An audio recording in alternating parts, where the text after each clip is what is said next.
Olá, meu nome é Eduardo Starosta e esse é o canal Fora de Curva.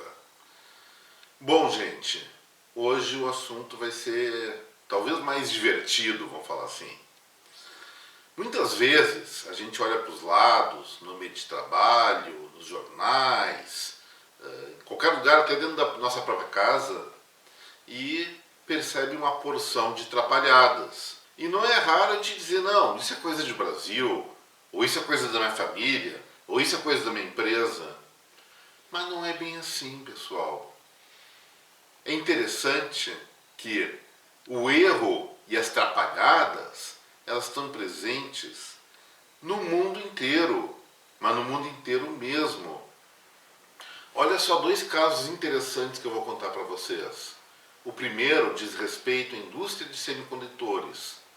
Talvez alguns dos que me ouvem agora e me assistem tenham ouvido falar que a GM aqui no Brasil, a Nissan e a Volkswagen chegaram a parar unidades, fábricas, por conta da falta de semicondutores para equipar os seus carros. Não tem semicondutor, carro é altamente tecnológico, não tem semicondutor para equipar os carros, a produção teve que parar. Isso aconteceu não só no Brasil, mas em vários locais do mundo. A mesma coisa aconteceu com a indústria mundial de videogames. Não estou falando que é um simples brinquedinho, mas não. Vocês sabiam que essas fábricas de videogames no mundo já superam a indústria do cinema? Então, não é pouca coisa não. Também temos notícias de que indústrias de celulares vão parar. Por quê? Também por falta de semicondutores. E as principais indústrias que fazem esses semicondutores, podemos colocar Samsung, Intel, Qualcomm, várias outras, são 10 grandes no mundo, estão avaliando que a normalização da produção só vai acontecer em 2023. Mas vamos pensar o seguinte, gente. Como é que um produto tão estratégico como esses semicondutores pode faltar no mercado? O primeiro culpado, que é o culpado desse início de década de qualquer coisa, é a pandemia, claro. Com a pandemia, é verdade, o que aconteceu? Com a pandemia, várias indústrias, como a indústria automobilística que nós começamos falando, não tinham como vender seus produtos. Como é que as fábricas de carro vão vender carro se as pessoas têm que ficar presas em casa em vários lugares?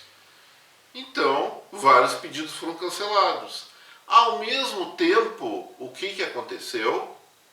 Outros segmentos que usam semicondutores, como a indústria de informática, de computadores pessoais, começou a aumentar as encomendas. E é muito mais rentável para as empresas que fazem semicondutores fazer esse tipo de produto para computadores do que para carros. Resultado, o cancelamento do pedido da indústria automobilística e de outras foi convertido, o esforço de produção foi convertido para outras áreas mais rentáveis. Mas, com essas medidas, com a onda global de isolamento social, muitas vezes indústrias inteiras tiveram que parar de funcionar para combater a pandemia. E com um cronograma de entregas apertado, que essas fábricas estavam no limite da sua capacidade produtiva, e não é de uma hora para outra que se constrói fábricas novas desse tipo de negócio, eles passaram a ter deficiência de entrega.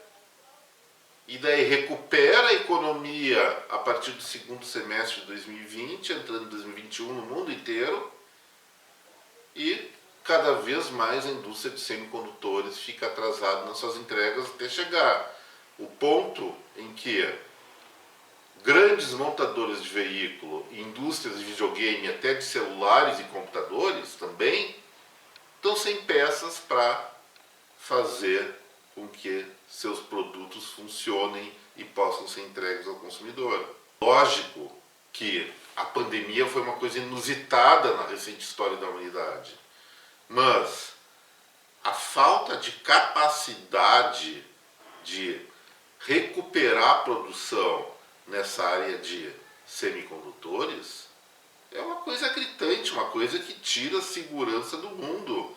Podemos compreender a escassez de alimentos? Sim, é fácil de compreender. Podemos compreender até a questão da queda inicial, depois alta do preço do petróleo, que está assustando todo mundo agora? Podemos compreender. São produtos básicos. Mas, quando a gente fala de semicondutores, que é uma coisa pequenininha assim, e produzido em alta escala de produção, é realmente difícil de entender que grandes indústrias com elevado grau de informatização, inteligência artificial e catatal possam ter errado tão feio no seu cronograma de fornecimento de produtos para os seus clientes. Mas aconteceu, nós estamos pagando o preço disso. Então, por causa disso, boa parte de vários segmentos industriais vão demorar mais do que esperado para retomar sua produção, porque falta esse tipo de insumo, matéria-prima. Que atrapalhada, né? E olha uma outra coisa interessante. Esse aí talvez seja mais engraçado até.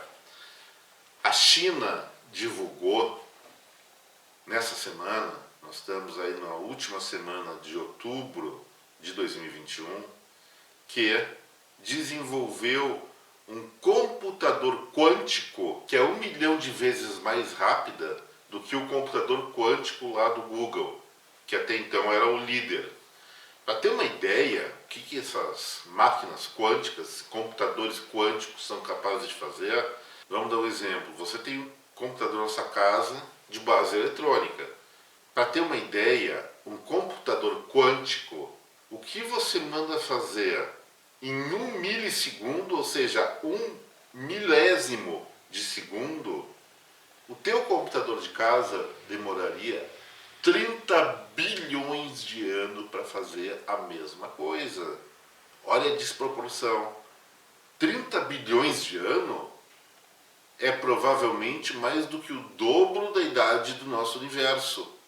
Só para ver o salto tecnológico disso. O que um computador quântico que opera nessas proporções de velocidade pode fazer.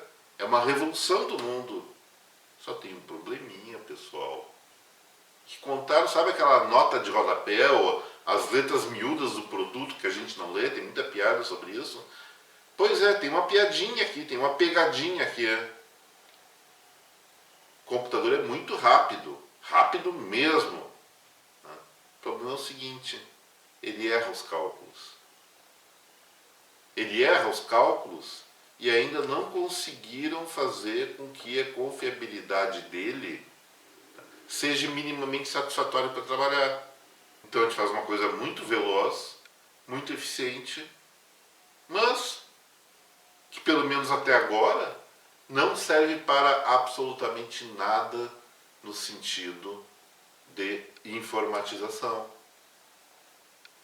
É ou não é uma atrapalhada, uma patetice?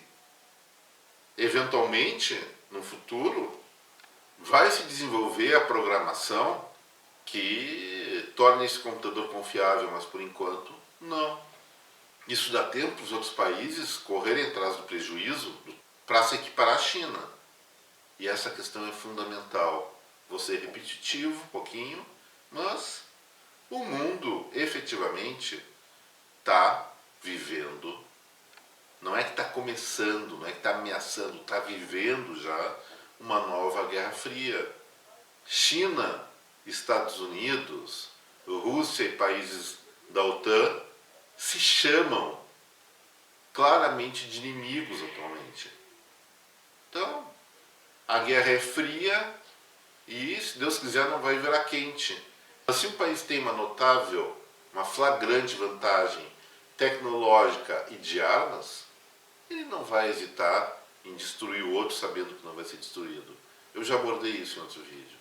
Então, computador quântico tem atrapalhado aí sim, mas o caminho dele é se tornar, aparentemente, um instrumento importantíssimo em termos estratégicos nessa corrida de domínio global entre as maiores potências do mundo, que está cada vez mais flagrante e a gente não pode negar que exista nesse momento.